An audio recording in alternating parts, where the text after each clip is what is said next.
TRS के कारगुजार सदर व वजीर बल्दी नज़्मुन्नस के.टी. रामाराव ने आज ट्विटर पर ट्विटर सारिफीन के मुख्तलिफ सवालात का जवाब दिया।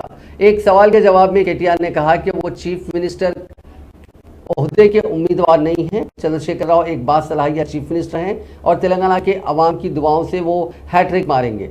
वक्फे वक्फे से के.टी.आर नौजवानों बिलखुसूस तालीम याफ्ता तबके के मसाइल मौजूदा हालात पर ट्विटर पर आज के.टी.आर के नाम से एक प्रोग्राम मुनक्किद करते हुए सारिफीन के मुख्तलिफ सवालात का जवाब देते हैं। आज उन्होंने इसी तरह के मुख्तलिफ सवालात का जवाब दिया। एक सारिफ ने उनकी सेहत से मुतालिक मालूमात हासिल की।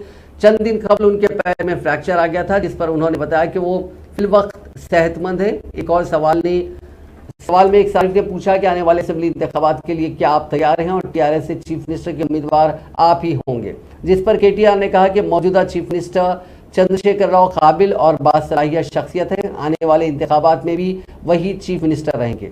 एक सारिफ ने पूछा कि बीजेपी के कायदीन इन दिनों तशहीर में काफ़ी आगे निकल रहे हैं और टीआरएस के कायदीन क्यों खामोश हैं, जिस पर उन्होंने जवाब दिया कि खाली बर्तन ज़्यादा शोर करता है। उन्होंने मौजूदा हालात में नौजवानों को लाजमी तौर पर सियासत में हिस्सा लेने का मशवरा दिया। उन्होंने कहा कि नौजवानों को सियासत में दाखिल होने के लिए सियासी खानदान से वाबस्ता होना ज़रूरी नहीं है।